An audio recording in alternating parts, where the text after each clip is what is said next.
Hello everyone, welcome back students to my YouTube channel, and today we are going to learn comparative and common size statement for class 12th term 2.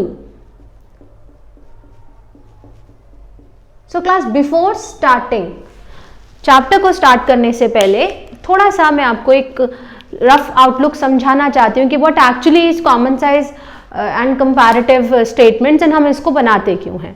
So class, common size या comparative balance, या पहले हम चलिए comparative की बात करते हैं, common size will do afterwards. So when it comes to common size class, comparative, sorry not common size, तो कंपैरेटिव में जैसे कि आपको नाम से पता चल रहा है कि हम क्या करते हैं क्लास, हम कंपैरिजन करते हैं. किसका कंपैरिजन करते हैं? हम अपनी फर्म का अपनी फर्म के साथ ही कंपैरिजन करते हैं, हम अपनी फर्म का अपने कॉम्पिटिटर्स के साथ कंपैरिजन करते हैं, या हम इंट्रा फर्म मतलब जो अलग अलग हमारे डिपार्टमेंट्स होते हैं उनका कंपैरिजन करते हैं. क्यों करते हैं? So that we get an outlook कि कौन सी डिपार्टमेंट या कौन से साल में कौन सी फर्म जो है वो बेटर कर रही है. ऐसा क्यों देखा जाता है क्लास? ऐसा इसलिए देखा जाता है, इसको चेक करना इसलिए ज़रूरी होता है टू नो दैट कि हम जो भी प्लानिंग कर रहे हैं या जो भी रिसोर्सेज हम यूटिलाइज कर रहे हैं, क्या वो पिछले से बेटर, मतलब जो भी हमने लास्ट किया क्या हम उससे बेटर अटेन कर पा रहे हैं या नहीं. और ये ज़रूरी नहीं है कि हम बिजनेस में ही करें, ये चीज़ हम अपने साथ भी लगाते हैं ना कि लास्ट ईयर हमने इतना अर्न किया, या लास्ट ईयर में मेरी ये प्रोग्रेस थी, न्यू ईयर या नेक्स्ट ईयर में मेरी क्या प्रोग्रेस होगी, new year is also approaching now. So ये चीज़ें हमें देखनी होती है कंपैरेटिव साइज स्टेटमेंट के बेसिस से. सो जैसा कि आप देख रहे हैं, आपको बोर्ड पे दिख रहा है question. This is question from T.S.. Grewal. मैंने पेज नंबर भी यहाँ मेंशन किया हुआ है 3.30. सो क्लास, कंपैरेटिव का ना एक फॉर्मेट होता है. तो कंपैरेटिव दो तरीके से हम सॉल्व करते हैं. एक हम कंपैरेटिव सॉल्व करते हैं बैलेंस शीट से, which is there in front of you on the white board, and जो दूसरा है that is called profit and loss statement, कि जब हम अपनी प्रॉफिट एंड लॉस स्टेटमेंट के बेसिस पे भी कंपैरिजन करते हैं कि सेल्स कितनी हुई, उसके बाद हमारे पास हमने टैक्सेस कितने पे किए, at the end of the year हमने कितना अर्न किया, उन सब चीज़ों को हम प्रॉफिट एंड लॉस स्टेटमेंट से समझते हैं. This is comparative for balance sheet. So when it comes to comparative for balance sheet class, तो उसका एक फॉर्मेट होता है. फॉर्मेट और क्वेश्चन हम एक ही साथ कर लेंगे बिकॉज इट इज ईजी, आप समझेंगे इसको. इसमें कोई ऐसा हार्ड एंड फास्ट रूल नहीं है, it's simple on the basis of calculation.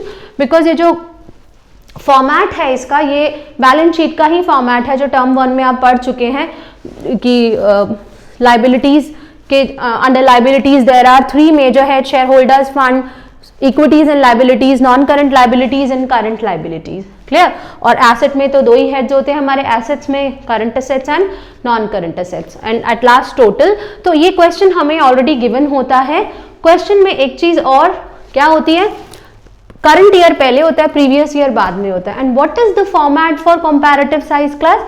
Comparative में there are A, B, C, D, E, F. That means in total 5-6 columns are there. Note number का कॉलम आप छोटा कर सकते हैं, मुझसे थोड़ा सा बड़ा ड्रॉ हो गया है वो. तो देखिए यहाँ पर आपको जो चेंज करना है, पर्टिकुलर्स होगा, नोट नंबर होगा, आपको ये ईयर्स को ठीक करना है. आपको प्रीवियस पहले और करंट बाद में लिखना है, so that you can compare कि हाँ पिछले साल हमारे शेयर होल्डर्स फंड इतने थे, इस साल वो इंक्रीज होके इतने हो गए हैं. पिछले साल हमारे रिजर्व एंड सरप्लस इतने थे, अब वो इतने हो गए. तो ये आपको पता होना चाहिए. क्लियर? तो क्लास, अभी हम यहाँ पर निकालते हैं अपना ई वाला कॉलम. तो ई वाला जो कॉलम है that is column for absolute change. Fine? Absolute change. Clear? और यहां पे है एब्सोल्यूट परसेंटेज.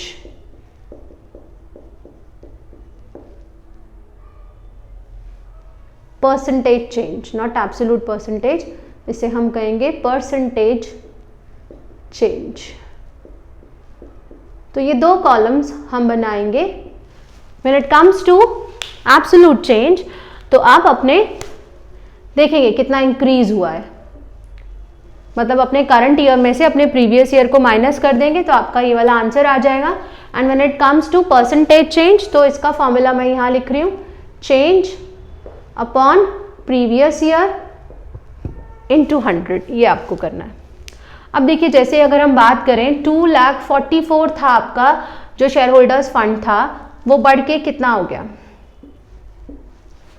कितना हो गया क्लास, 2,44,000 से इट बिकम्स 3,26,000, तो 44 दैट मीन्स 56 यहाँ पर 56 एंड 26, 56 एंड 20 76, 76 एंड 6 82, तो 82,000 रुपीज़ का यहाँ चेंज हुआ।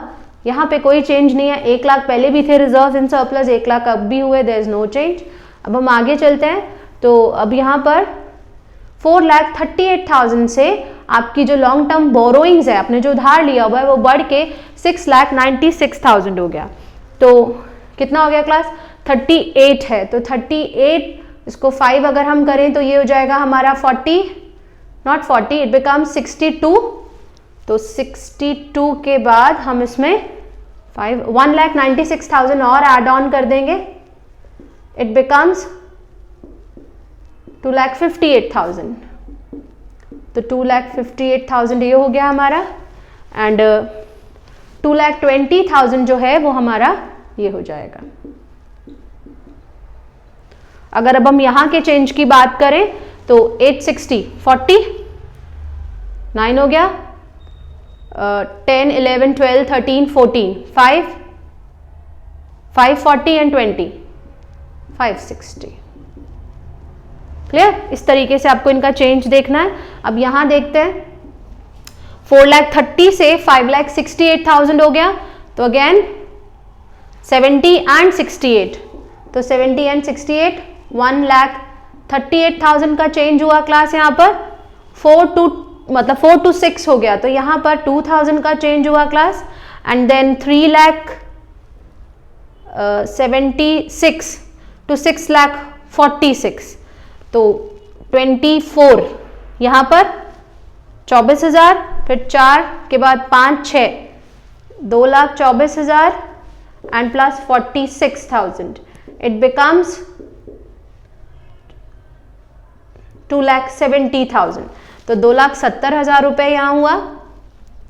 उसके बाद 5 से 2 लाख, इट बिकम्स 1,50,000, और उसके बाद हमारे एसेट्स और लाइबिलिटीज में तो सेम ही चेंज हुआ होगा, 5,60,000 दोनों तरफ, ये नीचे क्लास। तो ये हुआ हमारा एब्सोल्यूट चेंज का कॉलम। क्लियर है?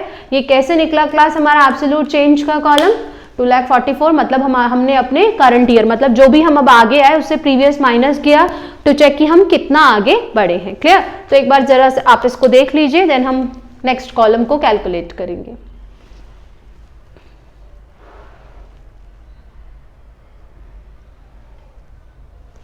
ओके क्लास, सो नाउ इसके बाद जो हमें नेक्स्ट करना है वो क्या है कि अब हमें इनका परसेंटेज चेंज निकालना है।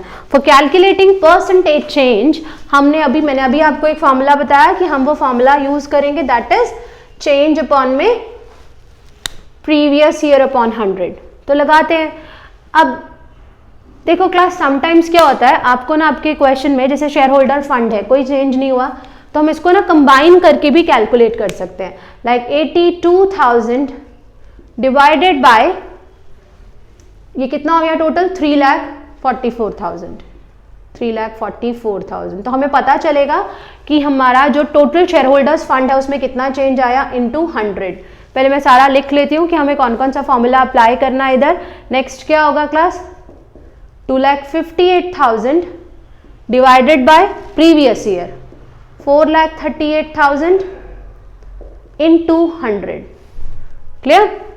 उसके बाद 2,20,000 डिवाइडेड बाय 78,000 into 100। उसके बाद class 5,60,000 divided by 8,60,000 into 100। Assets वाला कितने हमारे जो टोटल लाइबिलिटीज है वो इंक्रीज हो गई। उसके बाद अब यहाँ पर 1,38,000 divided by 4,30,000 into 100, then 2,02,000 divided by 4,000 into 100, then अब देखो यहाँ पर भी हम कंबाइन करेंगे बिकॉज ये हम क्या निकाल रहे हैं, हम करंट एसेट कैलकुलेट कर रहे हैं, तो ट्रेड रिसीवेबल और कैश इक्विवेलेंट हम टोटल देखते हैं कि हमारी करंट असेट्स कितनी है फर्म की। करंट असेट्स का एक ही हेड होता है, तो हम यहाँ पर भी इसको कंबाइन करेंगे। कितना हो जाएगा क्लास है, 2 and 1 3, 3 and 1 20, 4,20,000 divided by 376 and 50, तो ये हो जाएगा 50, 4,26,000 इंटू 100। लास्ट वाला आई एम नॉट राइटिंग क्योंकि वो वही है। तो ये हो जाएगा क्लास हमारा फॉर्मूला फॉर कैलकुलेटिंग परसेंटेजेस। तो ये परसेंटेज को कैलकुलेट करने के लिए हमें अब इनको सॉल्व करना होगा। और देखिए हम इनको सॉल्व करेंगे, अगर हम 82,000 को 3,44,000 से डिवाइड करेंगे और 100 से multiply, then sum around you will get 23.84। ठीक है, तो ये आपका हो गया परसेंटेज चेंज। किस में हो गया ये परसेंटेज चेंज, कि आपकी जो शेयर होल्डर्स फंड्स है वो इस साल से, मतलब एक साल के अंदर उसमें कितना चेंज आया, 23.84% का चेंज आया। नेक्स्ट देखते हैं 2,58,000 डिवाइडेड बाय 4,38,000, तो ये आपका सम अराउंड आएगा 58.90। दैट मीन्स हमारी जो current liabilities, non current liabilities है वो बहुत ज्यादा बढ़ गई, हमने बहुत ज्यादा बोरोइंग कर ली। कितना percent, 58.90%। Clear. When it comes to current liabilities, तो हमारी करंट लाइबिलिटीज कितनी बढ़ गई क्लास, करंट लाइबिलिटी तो हमारी बहुत ज्यादा बढ़ गई। कितना हो गया, 282.05%। और हमारी जो टोटल लाइबिलिटीज है उसमें कितना चेंज आया, 65.11%। सो अब हम नीचे की अगर बात करें कि हमारी नॉन करंट एसेट जो हमारी प्रॉपर्टी एंड इक्विपमेंट्स है वो कितनी बढ़ गई हमारी, वो हो गई हमारी 32.09%। ये कितना बढ़ा हमारा, 50%। ये तो करेक्ट है, सिंपल सा आपको यहीं दिख रहा होगा 50%। क्लियर। उसके बाद हमने इसको कंबाइन करके लिखा अपनी टोटल करंट एसेट्स को, तो इट इज अराउंड 98.59%। अगेन इसका भी टोटल कितना आएगा क्लास, 65.11%। सो दैट्स इट, आपका ये क्वेश्चन जो है कंप्लीटली सॉल्व हो गया है। सो देखो इसमें सिर्फ आपको 3 चीजें ध्यान रखनी है। पहली बात ये कि while अरेंजिंग क्वेश्चन आप अपने करंट ईयर्स और प्रीवियस ईयर को सही लिखेंगे, लाइक प्रीवियस ईयर पहले, करंट ईयर बाद में। देन आपके 2 कॉलम है, एक आपको चेंज निकालना है कि कितना चेंज हुआ। अगर इसमें से कोई भी चेंज नेगेटिव होता क्लास, लाइक पहले हमारे लाइबिलिटीज ज्यादा होते, मतलब पहले हमारे शेयर कैपिटल ज्यादा अब कम होते, तो ये माइनस में आता है और हमारी परसेंटेज भी हम माइनस में ही शो करते कि ये इतना डिक्रीज हुआ है। सो इंक्रीज डिक्रीज हम परसेंटेज के बेसिस पे यहाँ शो करते हैं। तो यहाँ पे हमने अपने सारे एब्सोल्यूट चेंजेस निकालने हैं। उसके बाद हमने परसेंटेज चेंज निकालना है, जिसका फॉर्मूला मैंने आपको बता दिया, चेंज अपॉन में previous year into 100। So by this way you can solve this question, और ये 4 मार्क्स का क्वेश्चन आपके टर्म 2 में जरूर आएगा। अब वो कौन सा आता है, मतलब वो कंपैरेटिव बैलेंस शीट आती है या कंपैरेटिव पीएनएल आता है या कॉमन साइज बैलेंस शीट या कॉमन साइज पीएनएल आता है, इट्स नॉट डिफाइंड। तो आपको कुछ भी आ सकता है, तो आप यहां से आप अपने क्वेश्चंस को सॉल्व कर सकते हैं। If there is any problem you can comment down in which particular question you have problem, I will solve it on the board. Clear? Thank you. That's all for the day, and please do like, share and subscribe to my channel. Have a nice day.